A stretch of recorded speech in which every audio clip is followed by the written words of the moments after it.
Hey guys, how's it going? Welcome to my video. Just want to tell you guys what happened a couple of days ago with my car.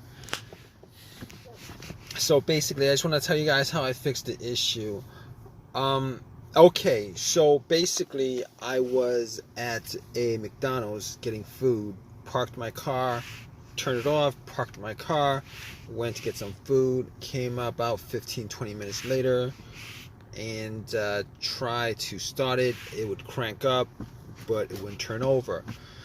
Now, I cranked it a couple of times, and it still didn't turn over, and what I did was I shifted the shifter a couple of times and pretty much, did a couple of things as far as trying to start it with the usual stuff that you guys do when you try to start the car. Try to press the accelerator, thought maybe it was an issue with any one of those things, but it wasn't. So fine, wasn't able to start it after, let me see, maybe 3 or 4 tries. I would crank each and every time, but it wouldn't start up. So basically what I did was I turned on my headlights, and I went out and turned on my headlights just to check out the battery, just to see whether the batteries were good or not. If the batteries were good, the headlights would be bright. Now the headlights were bright, very, very bright, and I was hoping that it was something to do with the battery or something simple, because I don't want to spend money or time on a big fix on the car. So basically, I turned on the lights, went out, checked it out. It was very bright, so I assumed that it wasn't the battery. Next thing I did was I opened up the hood see if there was anything amiss under the hood, and check the cables to the battery, made sure that there was no corrosion or anything like that, and there was no corrosion. Now, I did change the battery about 6 months ago. I didn't think it was a battery issue, but just to make sure, I had a booster pack on me, got a booster pack, popped it on, and try to start it, turn over. It wouldn't turn over, just crank, it wouldn't turn over. So at that point, I was very at that point I knew a couple of things. All right, I knew it wasn't the battery, because my booster pack was close to 100%. Didn't use it after I charged it up about a month ago, so it was at 100%. I tried to turn on, it did not turn on, it did not turn on, it did not turn over. It cranked, it did not turn over. But I could rule out a couple of things after that. I could rule out the battery being the problem. I could rule out the alternator being the problem, but I didn't think it was the alternator to begin with. I ruled out the alternator anyway, because normally if it was the alternator, your car would have died on the road while the engine was on, because the alternator wouldn't be charging the battery, and then the battery would die, and then your car would die. But putting cables onto the battery would have jump started the car, and then once you take it off, the car would die. Okay, good enough. All right, didn't think it was the battery.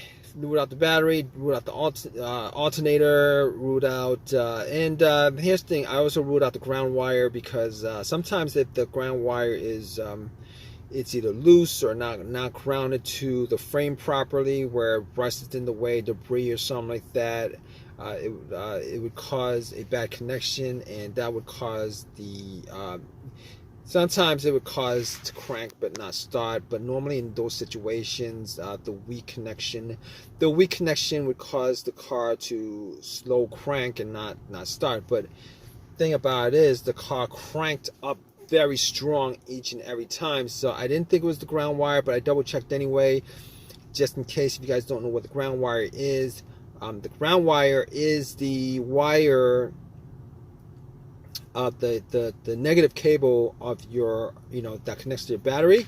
Normally that cable connects to the frame of your car. You guys can trace it to the frame to see whether there's any kind of rust around where it's bolted on. But I didn't see any amount of evidence that there was, that it was obstructing any kind of electricity, on the electrical connection. So basically, I could rule out the ground wire, the battery, the alternator, and on top of that, I thought to myself, well, here's the thing. There was no check engine light. There was no check engine light on the dash. So basically, because there was no check engine light, I could probably, at that point, I was ruling out like everything else that had a sensor that could be causing this issue. Basically, if there was a check engine light, I might, obviously I have an OBD2. I would have, I did actually put in the OBD2. But let me just tell you guys what happened. All right, there was no check engine light. I haven't had a check engine light on this vehicle for the longest time. There was no check engine light when this before this started. So what I did was, okay, there's no check engine light. So everything that has a sensor connected to it, the mass airflow sensor, the throttle position sensor, the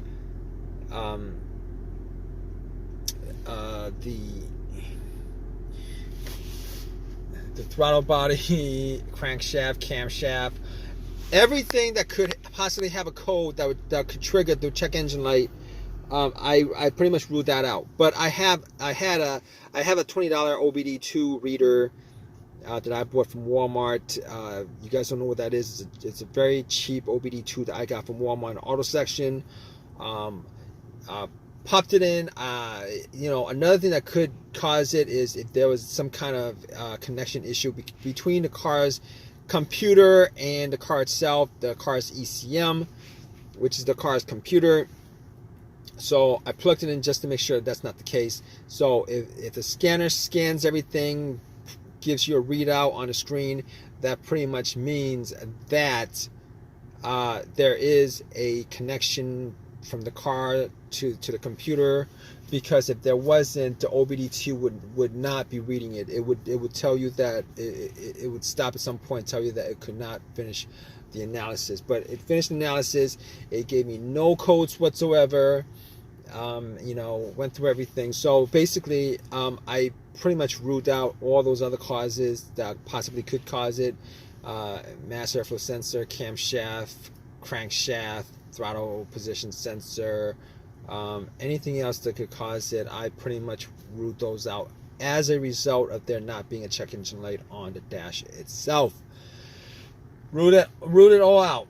Okay, so also ruled out the computer having issues with connecting to the car, where it would just crank up but nothing else would happen as far as firing it up and stuff like that. So ruled out all those things. So at this point, I was like, maybe I knew what it could possibly be. I had a guess. If I had a guess, I could get a good guess. Give it a good guess of what it could possibly be. It could be a fuse, the ignition, the fob key, the relays. So obviously, knowing that, I did do deductive reasoning, not deductive reasoning, but deductive testing. All right, so I got to the fuse box, checked out all the fuses. There were, just to see whether any of the fuses were burnt. Did not smell any kind of burnt smell. The fuses were seemed to be all good. I did not have a fuse tester with me, so I could not test it out in that way to be 100% sure. So I was looking at the relay and thinking it probably maybe could be the fuel pump relay. But before I did that, I did a little test on a fuel pump before I even got to the fuses and relays. Okay, so basically what I did was I tried to listen to hear whether I could hear some kind of whizzing sound. Okay, basically before your car starts, it primes the fuel pump from the fuel tank, and normally you would be able to hear a whizzing sound. But normally what happens is you would turn the car to the on position, which is what I did, and somebody else would be outside right next to the gas cap, and when you turn it to the on position without cranking, you'll be listening to whether you hear any kind of noise or sound or some kind of whizzing sound, motorized sound coming from there. If you do, normally that means that the fuel pump is good. Now, I didn't have anybody with me at the time, so I was sitting in my car, had everything off, blower motor off, everything off, and pretty much just tried to turn it to the on position and try to hear it. All right, the on position is the on position before you try cranking. Before you go all the way on cranking it up, before it starts, try to turn over and stuff like that. Okay, you shouldn't be hearing a crank when it's on the on position. That's when that position is where all the lights light up on a dash.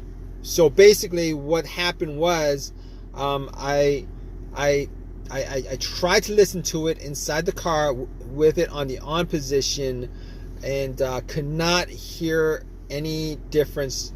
Cannot make out whether there was a priming sound or not. So at that point, I thought to myself, all right, I'm not going to be able to test it out that way. So I figured out where the fuel pump relay was, and if you guys don't know this trick, just to figure out whether it was the relay, that's blown or whatever, you guys can find another relay, similar relay with the same, numbers, the same exact relay for another component of the car, and then you swap it out. Okay, you can swap it out. So that's what I did. I swapped it out, and guess what, guys? Bam! It actually turned on, cranked, turned over, and as soon as it turned over, I knew it was the relay that was the problem. As soon as it turned over. So at that point, obviously, I found out the culprit of the problem.